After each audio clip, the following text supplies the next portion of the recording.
saudar todos, em nome do Senhor Jesus, nessa noite. Uma alegria retornar ao Conexão com Deus, à Igreja de Pinheiros. Muito obrigado, reverendo Arival, pelo convite. É bom rever vocês e juntos participar desse culto que nós prestamos a Deus aqui nas segundas-feiras. É sempre um privilégio para mim estar aqui. Queridos, hoje à noite eu queria trazer para vocês o ensino do apóstolo Paulo sobre a convivência dos irmãos fracos e fortes na igreja. Vou depois definir esses termos. E para isso eu queria convidá-los a abrir a Bíblia em Romanos capítulo 14. Nós iremos até o capítulo 15, verso 13, se o tempo der. Se a gente terminar o 14 já está bom. Vamos fazer uma oração para começarmos. Ó Deus, nós pedimos a iluminação do Teu Espírito Santo quando nos debruçamos sobre a Tua Palavra, particularmente nessas questões que são questões de consciência e de liberdade que o Senhor nos dá. Pedimos que o Senhor nos ajude a ver o próximo e os interesses do Teu reino acima dos nossos. E nós oramos que o Senhor nos ajude a viver como irmãos, mesmo discordando em questões secundárias, a ficarmos unidos naquilo que é essencial para a fé cristã. Pedimos que o Senhor nos ajude a entender isso nessa noite, em nome de Jesus. Amém. Queridos, Paulo havia tomado conhecimento de algumas questões práticas na igreja de Roma, a quem ele escreve essa carta. Muitos cristãos de Roma tinham vindo do judaísmo. Nós sabemos de fontes fora da Bíblia que no século I havia uma comunidade muito grande de judeus em Roma. E muitos daqueles judeus creram em Jesus Cristo e se tornaram parte daquilo que nós conhecemos como a Igreja de Roma. Alguns desses judeus, eles mantinham ainda alguns dos costumes e práticas nos quais eles foram ensinados desde criança, no judaísmo. Especialmente a dieta religiosa, que eram aquelas restrições que no livro de Levítico impediam o judeu de comer qualquer tipo de comida. O judeu não podia comer determinados animais, como por exemplo o porco e o coelho, e ele, para comer os animais que eram permitidos, esses animais tinham que ser degolados e o sangue escorrido no chão, e outros detalhes, outras restrições sobre a comida. Então, não somente isso, mas a lei de Moisés também falava a respeito de dias que eram considerados como sagrados pelos judeus. O reverendo Arival já mencionou aqui as 3 festas religiosas dos judeus que aconteciam cada uma vez por ano. Além disso, tinha os dias de lua nova e tinha o sábado. Então, muitos judeus que se converteram a Cristo, eles tinham dificuldade em largar esse tipo de coisa. Eles continuavam a guardar o sábado, continuavam a guardar Pentecostes, guardar a Páscoa e continuavam a seguir aquela dieta religiosa imposta por Moisés no Antigo Testamento. Eles tinham dificuldade em deixar aquilo, porque eles foram criados naquilo. Foi assim que eles cresceram aprendendo a agradar a Deus. A maneira de honrar e agradar a Deus era daquela forma. Então agora, mesmo que eles creram em Jesus, eles tinham dificuldade em abandonar aquilo. E isso dificultava a comunhão deles com outros cristãos que não tinham esses escrúpulos. Não somente alguns judeus que haviam se libertado completamente da lei de Moisés, mas os gentios em geral. Eles não tinham dificuldade nenhuma. Muitos membros da igreja de Corinto, eles comiam todo tipo de comida e não consideravam o calendário judaico como sendo uma imposição para o cristão, mas como sendo coisa da antiga aliança. E isso dificultava a comunhão entre eles. E então Paulo se dirige a esses 2 grupos, lá na igreja de Roma, chamando-os primeiro de alguns de débeis e outros de fortes. Aqui no capítulo 14, verso 1, ele diz: acolhei ao que é débil na fé. E no verso 2 ele diz, no verso 3, perdão, eu estou misturando aqui, agora é o capítulo 15, verso 1. Então o débil ele fala no capítulo 14, verso 1, e o forte no capítulo 15, verso 1. Nós que somos fortes devemos suportar as debilidades dos fracos, ou seja, Paulo resume a questão na convivência desses dois grupos. Os débeis ou fracos são aqueles que, por causa da consciência fraca, eles se recusavam a comer carne, ou até com medo de que aquela carne tivesse sido sacrificada a algum ídolo ali em Roma. O judeu odiava a carne sacrificada a ídolos. Então, como era possível que a carne que ele comprava no açougue tivesse sido ofertada pelo dono do açougue a um dos muitos deuses que havia em Roma? Para não arriscar comer carne sacrificada a ídolo, ele preferia comer legume. Paulo chama esses irmãos de irmãos débeis na fé. Eles se recusavam a comer carne, como eu disse, insistiam em guardar as datas do calendário judaico e ficavam julgando os irmãos fortes, porque os irmãos fortes não tinham essa restrição nenhuma. Eles achavam que eram liberais, não é? Os fracos julgavam os fortes como sendo liberais. Eles eram débeis na fé, não porque eles não eram crentes em Cristo, mas não eram completamente fortalecidos na graça. Eles não haviam ainda compreendido todas as implicações da doutrina da salvação pela fé sem as obras da lei. Eles eram crentes em Jesus, mas essa área da vida deles precisava ser tratada ainda. Eles precisavam se fortificar na graça e na fé que havia em Cristo Jesus. O outro grupo, já mencionei, eram os fortes, que eram judeus como Paulo, porque vê que no capítulo 15, verso 1, Paulo se coloca como sendo um dos fortes. Nós que somos fortes devemos suportar as debilidades do fraco. Então os fortes eram judeus que, como Paulo, já tinham se libertado da lei de Moisés. Não tinha mais nenhuma restrição com relação a comer sangue, comer porco, ou comer qualquer daquelas comidas, ou guardar sábado. Paulo estava completamente liberado disso. E não somente ele, outros judeus em Roma, e outros gentios, pessoas que não eram judias e que haviam crido em Cristo Jesus. O problema é que esses fortes, não é, são chamados de fortes porque eles estavam convictos, eles estavam seguros da graça de Deus e que a salvação deles não dependia de guardar essas coisas. O problema é que eles olhavam para os irmãos fracos e débeis e ficavam desprezando, chamando de legalista, chamando de débil, não é? De insuficiente, imaturo, criança na fé. Então o problema era a atitude dos grupos um para com o outro. O forte desprezava o fraco e o fraco julgava o forte. E aí a comunhão na igreja estava prejudicada exatamente por conta disso. O problema aqui não era ter opiniões diferentes, mas, como eu disse, a atitude de um para com os outros.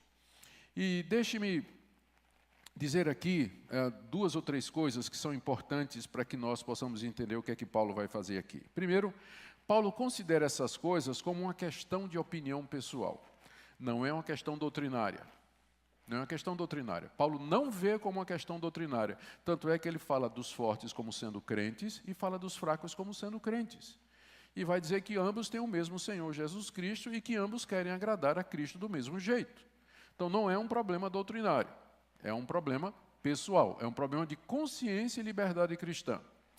Segunda coisa, quando Paulo vai dizer aqui que os fortes devem ter cuidado para não escandalizar os fracos, tem que lembrar que escandalizar no Novo Testamento não é simplesmente ofender alguém porque você tem uma opinião diferente da dele sobre um determinado assunto, mas é você levar aquela pessoa, pelo seu exemplo, a fazer o que você se sente livre para fazer, mas que ela não está pronta para fazer. E ao fazer, ela se sente culpada.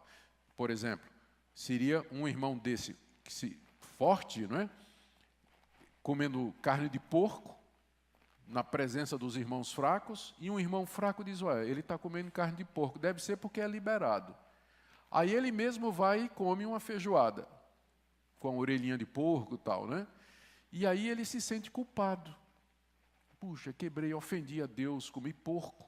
Ele fez isso por conta do exemplo do irmão forte, né, que não cuidou, né, não pensou que poderia, pelo seu exemplo, incentivar alguém a fazer alguma coisa que aquela pessoa considera como sendo errado. Não é que seja errado, porque Paulo aqui, como eu disse, não considera isso como matéria de fé.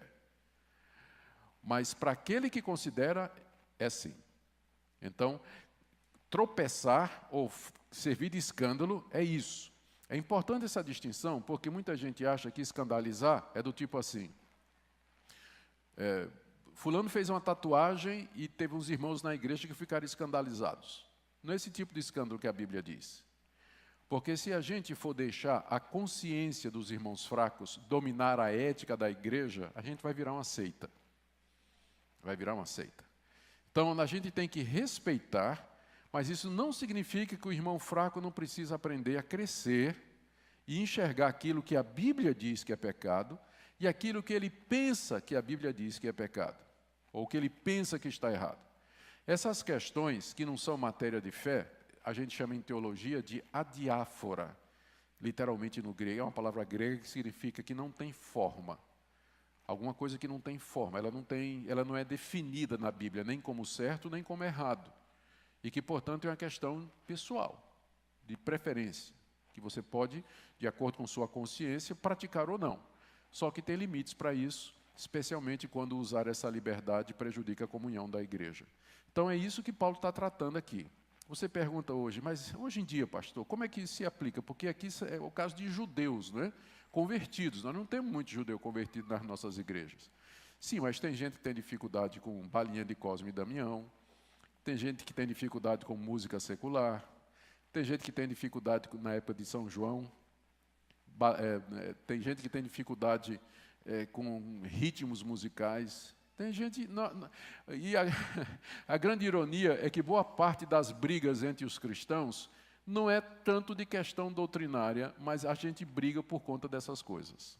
As pessoas se dividem, né, têm fortes paixões e, às vezes, escolhem uma questão dessa como um cavalo de batalha, se torna um ativista de coisas secundárias dentro da igreja, né, provocando divisão, contendas em assuntos que, na verdade, é uma questão de preferência pessoal e nós não deveríamos nos dividir a respeito disso. Eu queria ver como Paulo trata esse assunto como um caso de estudo, não é? Um estudo de caso. E aí depois nós vamos fazer uma aplicação para os nossos dias. Paulo trata essa questão colocando pelo menos 4 princípios que eu queria ver com vocês, se o tempo der. 4 princípios para resolver o problema. Isso é típico do apóstolo Paulo. Ele não chega simplesmente dizendo, para com essa briga, né? Para com essa briga agora.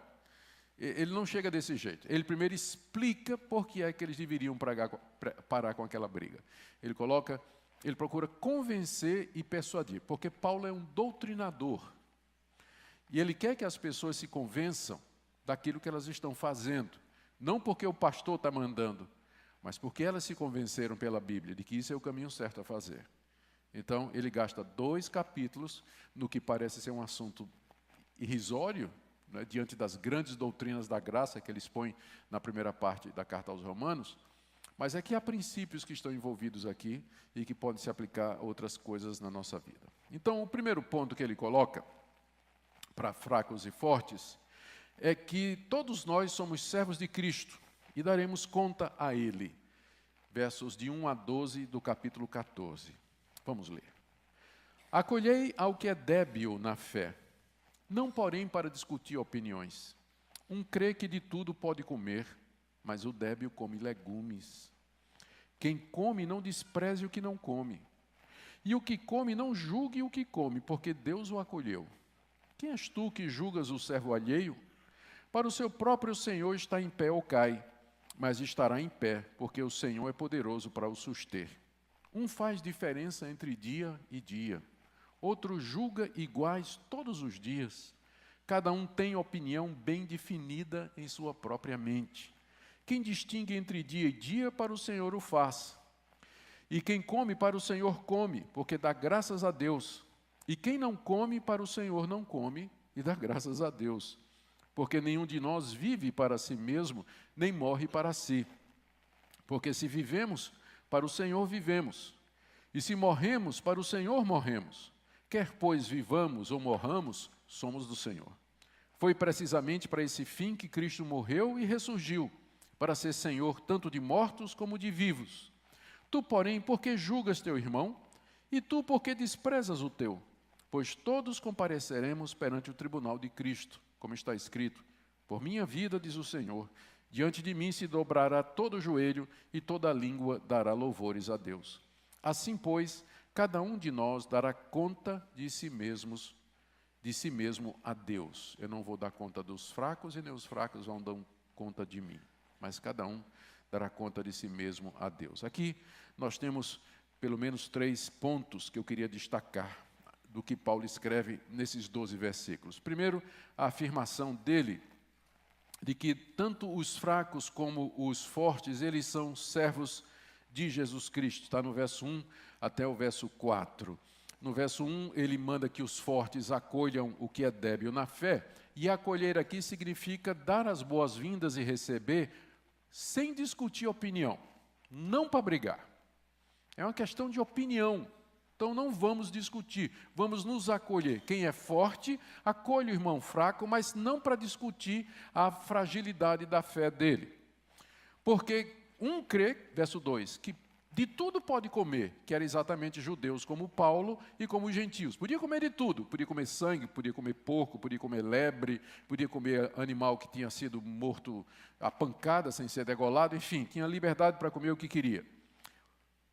Mas o débil na fé, aquele que não tem segurança e ainda não está firme na graça de Deus para se sentir livre para comer esse tipo de coisa, ele resolve comer só legumes. Tudo bem, pode comer sua cenoura, sua batata, fica à vontade. Não é? Cada um tenha opinião definida. Acolha esse irmão, mas não para discutir a opinião, porque cada um tem a sua opinião, é o que diz o verso 2. Então, verso 3, quem come, se sente à vontade para comer, não despreze o irmão que não come, porque o irmão que não come acha que vai estar desonrando a Deus se ele fizer isso. E o que não come, não julgue o irmão que come. O problema era esse, desprezo de um lado e julgamento do outro. Por quê? Final do verso 3, porque Deus acolheu tanto o forte como o fraco. Deus acolheu, como eu disse, não era uma matéria de salvação. Era uma matéria de opinião pessoal. Deus acolheu tanto o forte como o fraco. Aí Paulo se volta para os irmãos, os 2 grupos, e diz: quem és tu que julgas o servo alheio? Aqui Paulo lembra de que tanto o forte como o fraco, eles têm o mesmo Senhor, que é Jesus Cristo. Então, quem é você para julgar o servo alheio? Ele não é teu servo, o irmão fraco. Ele não é teu servo, e o irmão forte também não é teu servo. Para o seu próprio Senhor, verso 4, ele está de pé ou cai. Quem vai dizer se ele está de pé ou cai é Jesus Cristo. E você, portanto, não o julgue, porque ele não é seu empregado, não é seu servo. Mas o Senhor é poderoso para o sustentar, tanto o forte como o fraco. Por quê? Porque, como eu disse, não é uma questão de fé, não é uma questão de salvação. O Senhor Jesus vai sustentar tanto um como o outro. Então, nós temos o mesmo Senhor. Nós temos o mesmo Senhor. E não devíamos julgar o servo alheio, o servo dos outros. Quem vai fazer esse julgamento final é o Senhor Jesus Cristo. Do verso 5 até o verso 8, o apóstolo Paulo diz que até nas nossas preferências pessoais, o alvo é o mesmo, que é agradar a Cristo. Veja só, no verso 5. Ele diz que um faz diferença entre dia e dia. Está falando do judeu que ainda queria guardar o sábado e aquelas festas. Outro julga iguais todos os dias. Está falando do judeu liberado que não seguia mais o calendário judaico e muito menos a guarda do sábado. Cada um tem opinião bem definida na sua mente. Ou seja, Paulo permite que um judeu convertido, ele, pela sua convicção, ele continue guardando o sábado ou as festas. Não cabe para um gentio. Por exemplo, para nós cristãos, guardar o sábado ou guardar festas, isso aí é para o judeu. Então, pode acontecer que um judeu se converta a Jesus Cristo e ele queira continuar a guardar esses dias. Paulo diz, está tudo bem, você é judeu, você foi criado assim, é a sua cultura, não há dificuldade nenhuma. Esteja bem convencido na sua mente. Verso 6, quem faz distinção entre dia e dia, para o Senhor o faz. Ou seja, aquele que acha que esse dia é sagrado e esse dia não é, como é o judeu, ele faz isso como sendo, ele interpreta que essa é a maneira de agradar Jesus Cristo. Então ele pratica dessa forma. Mas quem não come, também para... E quem come, para o Senhor come, porque dá graças a Deus, e quem não come, para o Senhor não come, e dá graças a Deus. Ou seja, o que Paulo está dizendo aqui é, tanto aquele irmão fraco, que tem escrúpulos com relação à dieta e calendário, como aquele irmão forte, que se sente livre para comer o que quiser, e não se sente debaixo mais do calendário do Antigo Testamento, eles fazem ou deixam de fazer com um único propósito, que é agradar a Deus. Ou seja, a motivação é a mesma. São irmãos em Cristo, e ambos querem agradar a Deus, só que eles interpretam diferente o modo de fazer. O modo de fazer. E nessa área que não se trata de uma questão essencial. O último ponto de Paulo aí, do verso 9 ao verso 12, é que um dia nós vamos dar contas a Deus, no dia do juízo, nós devemos prestar contas a Ele, do verso 9 a 10. Ele diz no verso 7, nenhum de nós vive para si, e nenhum de nós morre para si. Porque se vivemos para o Senhor, vivemos, se morremos para o Senhor, morremos. Quer pois vivamos ou morramos, somos do Senhor. O que é que Paulo está dizendo aqui? Que o objetivo da nossa vida é viver para Cristo. A gente não vive e não morre para si mesmo, mas a gente vive e a gente morre para o Senhor Jesus Cristo. Isso vale tanto para os fracos como para os fortes. Verso 9. Foi precisamente para esse fim que Cristo morreu e ressurgiu, para ser Senhor tanto de mortos como de vivos. Qual foi a razão pela qual Jesus Cristo ressuscitou dos mortos? Ele recebeu do Pai todo o poder no céu e na terra, ele foi declarado Senhor de tudo e de todos. A ele compete o juízo e será ele que haverá de julgar o mundo no dia final. Portanto, a nossa vida, ela tem que ser dirigida para Cristo. O que eu faço ou deixo de fazer, eu faço para o Senhor Jesus. Ele é o referencial da minha vida. E, portanto, não sou eu que vou julgar o meu irmão nessas matérias. Não sou eu que vou entrar na consciência dele e na liberdade dele, mas eu tenho que deixar isso para o dia do Senhor Jesus, que é a conclusão de Paulo no verso 10. Por que é que você julga seu irmão? E por que despreza você, o teu irmão, fortes e fracos? Pois todos compareceremos perante o tribunal de Cristo. E ele cita então Isaías 45, 23, que é uma passagem do Antigo Testamento, onde Deus diz que um dia todo joelho vai se dobrar diante dele, se referindo ao juízo final. Paulo conclui no verso 12, dizendo, cada um de nós dará conta de si a Deus. Você não vai dar conta do irmão fraco, você não vai dar conta do irmão forte, porque nós temos um Senhor que ressuscitou dos mortos, e que no dia do juízo, ele presidirá o julgamento de todas as pessoas. Portanto, vamos acolher uns aos outros, não para discutir opinião, nessas questões que são questões secundárias. O segundo ponto que Paulo coloca aqui, está no verso 13 até o verso 23, é que a liberdade que nós temos em Cristo, e aqui ele se dirige mais aos fortes, ela é limitada pelo amor que nós temos aos irmãos. Vamos ler. Verso 13, não nos julguemos mais uns aos outros. Pelo contrário, tomai o propósito de não pôr de tropeço ou escândalo ao vosso irmão. Eu sei, estou persuadido no Senhor Jesus, de que nenhuma coisa é de si mesma impura, salvo para aquele que assim a considera, para esse é impura. Se por causa de comida o teu irmão se entristece, já não andas segundo o amor fraternal. Por causa da tua comida, não faças perecer aquele a favor de quem Cristo morreu. Não seja, pois, vituperado o vosso bem, porque o reino de Deus não é comida nem bebida, mas justiça e paz e alegria no Espírito Santo. Aquele que desse modo serve a Cristo é agradável a Deus e aprovado pelos homens. Assim, pois, sigamos as coisas da paz e também as da edificação de uns para com os outros. Não destruas a obra de Deus por causa da comida. Todas as coisas, na verdade, são limpas, mas é mal para o homem comer com escândalo. É bom não comer carne, nem beber vinho, nem fazer qualquer outra coisa que teu irmão venha a tropeçar, ou se ofender, ou se enfraquecer. A fé que tens, tem-na para ti mesmo perante Deus. Bem-aventurado é aquele que não se condena naquilo que aprova, mas aquele que tem dúvidas é condenado se comer, porque o que faz não provém de fé, e tudo que não provém de fé é pecado. Aqui nessa passagem, Paulo está dizendo que a nossa liberdade tem que ser controlada pelo amor ao próximo. Nos versos 13 a 15, ele diz que, por amor, os fortes deveriam abrir mão da comida para não escandalizar os débeis. Não nos julguemos mais uns aos outros, mas tomem o propósito de não colocar tropeço ou escândalo no irmão. Eu já expliquei o que é tropeço e escândalo. Não é ofender a sensibilidade do débil, mas é você servir de exemplo e estímulo para que ele coma quando ele não está preparado para isso. A consciência dele vai acusá-lo e ele vai se sentir condenado. E você vai fazê-lo tropeçar.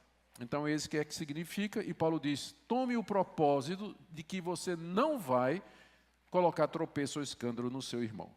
Da parte de Paulo, verso 14, ele está convencido, eu sei, estou persuadido no Senhor Jesus, por causa de Cristo, o que ele fez na cruz, que nenhuma coisa é de si mesma impura. Então, se você perguntar a opinião do apóstolo Paulo, onde é que você fica nisso? Paulo diz, eu estou convencido que nenhuma coisa em si mesma é impura. E aqui Paulo está seguindo o que Jesus tinha ensinado, que o que contamina o homem não é o que entra pela boca, mas o que sai do seu coração. E com isso Cristo considerou todos os alimentos puros.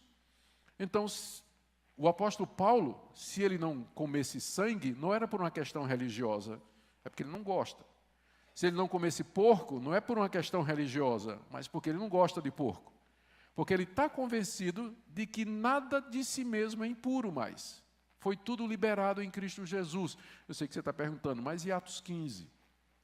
Aquele decreto lá que diz que os gentios têm que se abster de comer carne sacrificada a ídolo, do sangue e tudo mais. Aquele decreto foi dado exatamente no contexto do convívio de irmãos, judeus e gentios, para que tivesse um mínimo de base para sentar à mesa.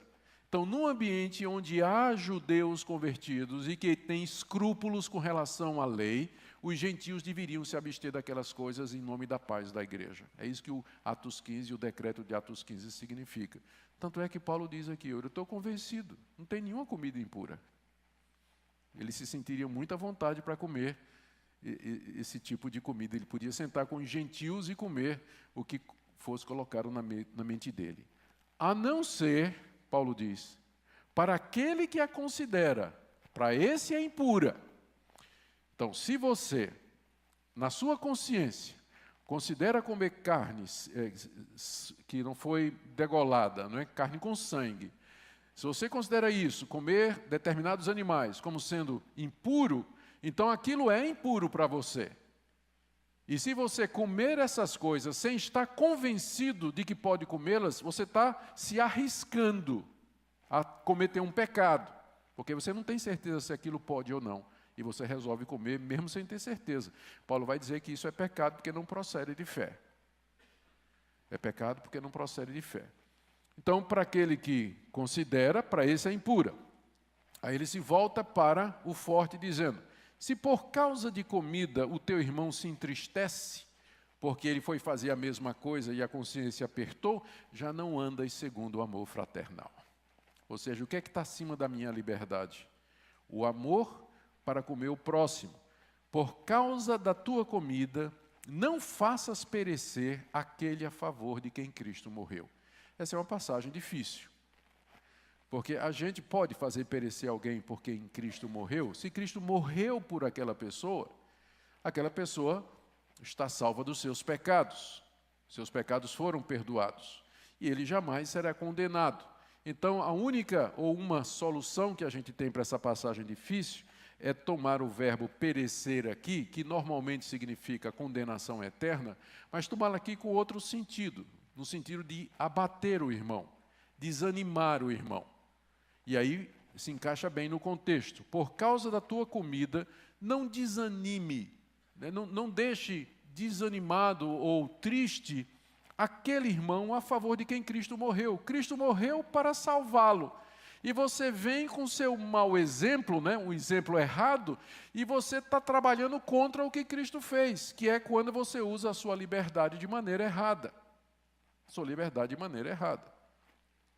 Um exemplo. Supor, eu sei que não é o caso do pastor Arival, que não faz isso. Vamos supor que o pastor Arival, no aeroporto aí, ele resolva numa viagem, olha para um lado, olha para o outro, não tem ninguém, ele pede um chopp. Né? Aí, de repente, passa um irmãozinho da Assembleia, né? Oh, né?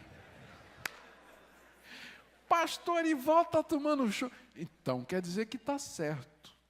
Aí ele chegou. Desce um aí, né? Aí lá vem, ó, o chopp. Aí o irmãozinho toma. Quando ele acaba de tomar, aí a consciência dele: você pecou. A consciência vem. Aí ele diz, ele nem acaba de tomar o chopp, né? Ele diz: oh, Senhor, né? O que é que eu fiz, né? O que é que eu fiz? Então, é isso que Paulo quer dizer aqui. Quando você usa a sua liberdade de uma forma irresponsável, e você leva os irmãos, por quem Cristo morreu, a perecer no sentido de esfriar na fé, desanimar. Tem gente que, exatamente por questões assim, e é impressionante, o irmão fraco, porque ele é legalista, quando ele cai em algum tipo de pecado assim, ele não consegue se perdoar. É muito difícil para ele. Ele não consegue se perdoar. Ele acha que cometeu até blasfêmia contra o Espírito Santo, né? Ele acha muito difícil vencer esse tipo de coisa. Então, num ambiente desse, Paulo diz: não faça perecer o irmão por quem Jesus morreu. Não seja, aqui do verso 16, 17 e 18, ele diz uma coisa interessante. Ele diz: não seja, pois, vituperado o vosso bem. Vituperar é falar mal.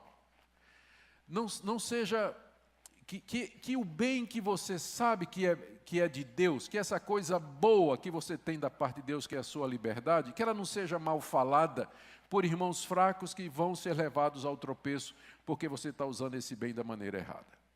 Então, não seja mal falado essa sua liberdade. Porque, verso 16, aqui é a passagem-chave aqui, ó. Porque o reino de Deus não é comida e nem bebida. Com isso, Paulo considera comida e bebida, que é o assunto aqui, como sendo secundário, que é o que eu estou dizendo desde o começo. Paulo considera isso como questão secundária, não é matéria de fé. O reino de Deus não é comida nem bebida, mas justiça, paz e alegria no Espírito Santo. Você vê que ele considera essas questões, pode comer isso, não pode comer isso, e aqui eu vou incluir, né, tatuagem, essas outras coisas pelas quais a gente briga tudo. Isso não faz parte da essência do reino de Deus. É uma questão de opinião pessoal, de liberdade de cada um. Liberdade de cada um. O reino de Deus não é feito dessas coisas. E como eu disse, a gente quebra o pau em cima dessas coisas secundárias. Briga com os irmãos, a poeira sobe, né? Da briga que a gente faz.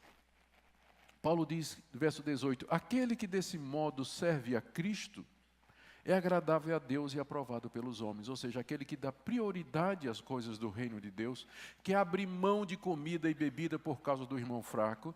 Então, quem vive assim, ele está servindo a Cristo e é agradável aos homens também.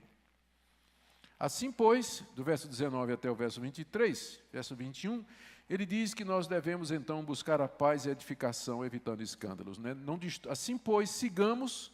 A nossa tradução Almeida atualizada colocou seguimos, é porque existe no original grego uma variantezinha entre duas letras. Se for uma letra é seguimos, se for outra letra é sigamos. Então, como há uma incerteza, alguns tradutores seguiram uma possibilidade e outros. Se você tiver a NVI, por exemplo, ou a nova versão na linguagem de hoje, ou a mesma nova Almeida atualizada, você já vai ver que em vez de seguimos, ele está dizendo sigamos, que eu acredito que é o melhor, que se encaixa no contexto. Assim, pois, sigamos as coisas da paz e da edificação de uns para com os outros. De que maneira o forte edificaria o fraco, deixando de exercer a sua liberdade na presença do fraco e ajudando o fraco a se tornar forte. Porque o ideal daqui de Paulo não é que o fraco continue fraco, mas que ele se torne forte. Mas não vai ser condenando, desprezando e julgando que a gente vai fazer o irmão legalista, o irmão que ainda está pegado a essas coisas, crescer espiritualmente. Mas mostrando o amor, abrindo mão da liberdade e chegando perto e dizendo, vamos para a Bíblia. Por que você acha que tatuagem é pecado? Ou por que você acha que até botar uma gota de álcool na boca é pecado? Onde está na Bíblia? Vamos estudar a Bíblia e ver o que ela diz. Para que nossas opiniões sejam baseadas na Bíblia e não em experiências pessoais. Não, porque meu avô morreu, era alcoólatra. Sim, né? Mas o meu não. Isso é um problema de experiência sua, né, que está dominando a sua teologia. Mas vamos ver o que é que a Bíblia ensina a respeito dessas coisas. E se a gente sentir que há liberdade para isso, não quer dizer que você vai pedir uma no bar da esquina. Mas significa que você vai usar a sua liberdade com amor e responsabilidade diante de Deus, sabendo que o reino de Deus não é comida e bebida, mas justiça, paz e alegria no Espírito Santo. Não destrua, verso 20, não destrua a obra de Deus por causa da comida. Todas as coisas, na verdade, são limpas. Ele volta a repetir isso. Mas é mal para o homem comer com escândalo. É bom não comer carne, nem beber vinho, nem fazer qualquer outra coisa com que teu irmão venha tropeçar. Você levá-lo ao tropeço, eu já expliquei o que é. Verso 22, a fé que você tem, tenha para você mesmo diante de Deus. Então você não precisa estar por aí exibindo, olha, eu sou salvo em Cristo, fui salvo pela graça, é pela fé, sou livre, né? E aí você sai ostentando essa liberdade num ambiente em que você sabe que tem irmãos que ainda estão presos a essas regras, usos e costumes. Eu, quando era missionário no interior de Pernambuco, fui pregar o evangelho, começar uma igreja numa cidade chamada Gamileira. E a cidade do interior de Pernambuco, muito dominada por um ambiente pentecostal. Eu de Recife, rato de praia, fui criado ali na orla. Logo na primeira semana, todo mundo sabia que um pastor presbiteriano tinha chegado lá. Na verdade, não era nem pastor na época, né, mas um presbiteriano, eles me chamavam de pastor, tinha chegado lá. E eu fui na padaria de bermuda e sandália havaiana. Foi um escândalo na cidade. Pastor presbiteriano de bermuda. Né, de bermuda. Quando eu soube que estava causando escândalo, o que é que eu fiz? Eu dei minha calça comprida, parei de andar de bermuda, claro. Eu poderia dizer, mas esse pessoal é um bando de legalista, né? Onde é que está na Bíblia que é proibido esse tipo de coisa? Qual é a base bíblica para isso? Eu podia ter apelado para a minha liberdade em Cristo e dizer, não, mas eu simplesmente botei a calça comprida, acabou o problema. Encheu a igreja, né, para ouvir o Evangelho. Né?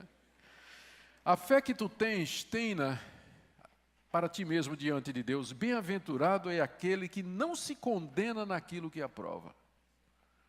Ou seja, bem-aventurado é aquela pessoa que não é condenada por exercer aquela liberdade que ele conhece e que ele aprova. De que adianta você usar essa liberdade se outros estão condenando? Quando você provoca isso aí. Mas aquele que tem dúvidas é condenado se comer. Aqui, irmão fraco, presta atenção.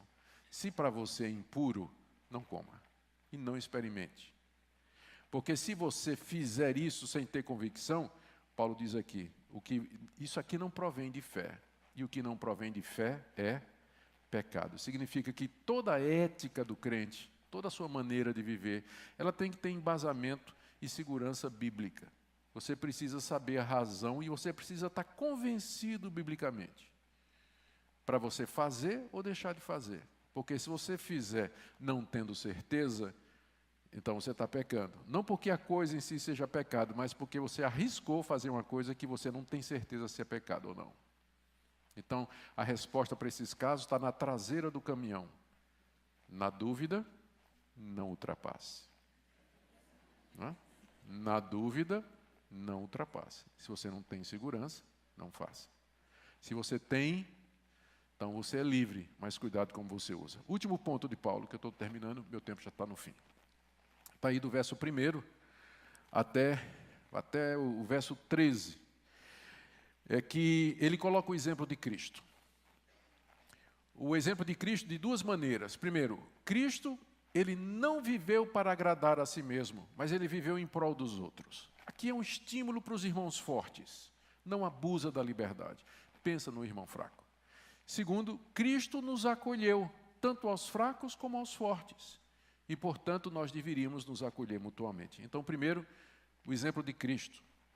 Verso 1 do capítulo 15. Ora, nós que somos fortes, devemos suportar as debilidades dos fracos e não agradar a nós mesmos. Portanto, cada um de nós agrade ao próximo no que é bom para a edificação. Porque também Cristo não se agradou a si mesmo, como está escrito. As injúrias dos que te ultrajavam caíram sobre mim. Pois tudo quanto outrora foi escrito, para o nosso ensino foi escrito, a fim de que pela paciência e pela consolação das Escrituras tenhamos esperança. Ora, o Deus da paciência e da consolação vos conceda o mesmo sentido de ir uns para com os outros segundo Cristo Jesus, para que concordemente em uma voz glorifiqueis a Deus e Pai de nosso Senhor Jesus Cristo. Aqui é simples. Paulo diz, colocando-se ao lado dos fortes, no verso 1, que nós devemos suportar as debilidades dos fracos. Veja, embora Paulo considere uma questão de opinião pessoal, mas ele considera que a postura dos fracos é uma debilidade da fé. É uma fraqueza da fé. E Paulo diz, nós que somos fortes, cristãos maduros e seguros na graça de Deus, nós devemos suportar. A palavra suportar no grego significa literalmente carregar um fardo. Ou seja, ajudar esses irmãos fracos com a sua debilidade, com a sua deficiência, para que ele possa crescer. Não é para ele continuar desse jeito, mas para ele crescer e chegar à plenitude da estatura de Cristo. Experimentar a plenitude da graça de Deus e da liberdade que nós temos em Cristo Jesus. Portanto, verso 2, cada um de nós agrade o próximo no que é bom para edificação. No caso, eu vou agradar o irmão fraco no sentido de ajudá-lo a edificar-se, porque também Cristo não se agradou a si mesmo. Aqui entra o exemplo de Cristo. Eu não vou me delongar aqui, mas todos nós sabemos que foi exatamente o que o Senhor Jesus Cristo fez. Ele não buscou agradar-se a si mesmo, porque se ele tivesse buscado agradar-se a si mesmo, ele não tinha nem descido do céu. Mas ele encarnou no ventre da Virgem Maria, nasceu um bebê numa manjedoura, viveu uma vida de sofrimento, de hostilidade, foi traído pelos um dos seus seguidores, negado por outro, abandonado pelo restante, morreu morte de cruz, foi sepultado. Ele fez isso porque ele não agradou a si mesmo. O alvo dele não era desfrutar de todos os privilégios que ele tinha como filho de Deus, mas ele abriu mão por amor a fazer a vontade de Deus e por amor daqueles que ele amou desde a eternidade. E Paulo faz uma citação aqui do Salmo 69, de Davi: as injúrias dos que te ultrajavam caíram sobre mim. Cristo se apresentou como aquele que receberia sobre si as injúrias que os homens traziam contra o Pai. Toda a culpa, todas as ofensas da humanidade contra o Pai. O Filho se apresenta dizendo que caiam sobre mim, ó Pai, as injúrias dos que te ofendem.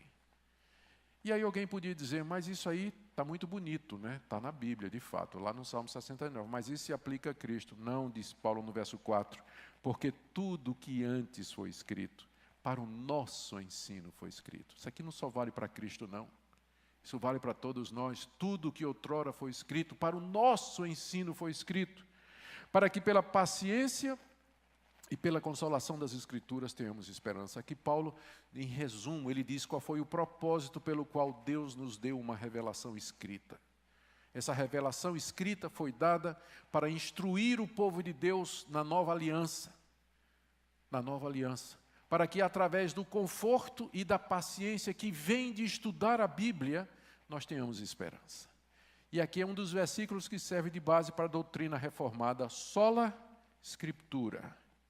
Deus fala pela Escritura, Deus ensina pela Escritura, Ele consola pela Escritura, Ele traz paciência pela Escritura, Ele nos dá esperança pela Escritura.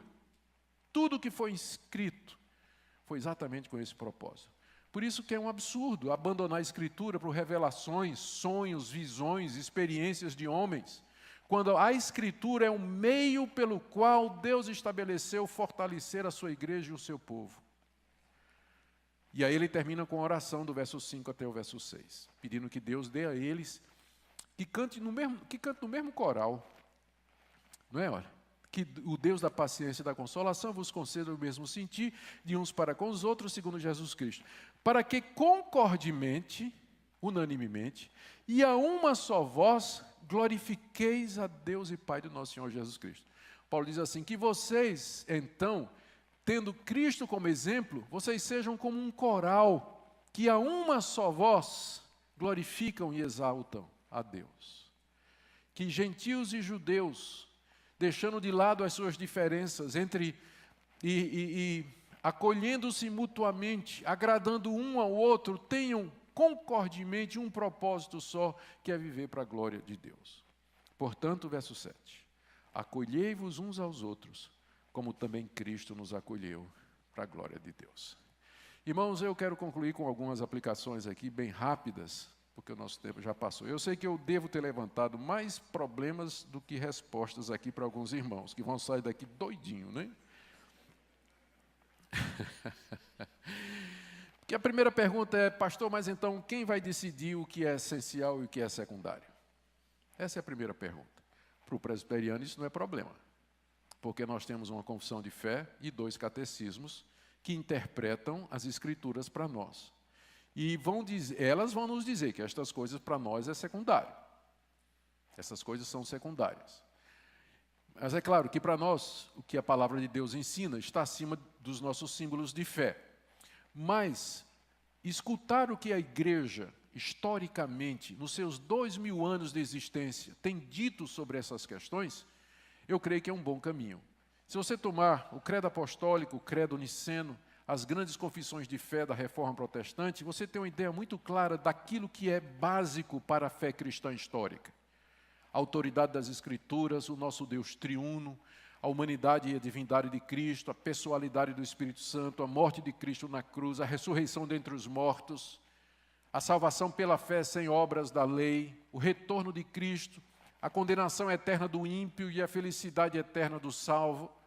Então, estes pontos, eles são pontos cruciais, são fundamentais, e não é disso que Paulo está falando aqui.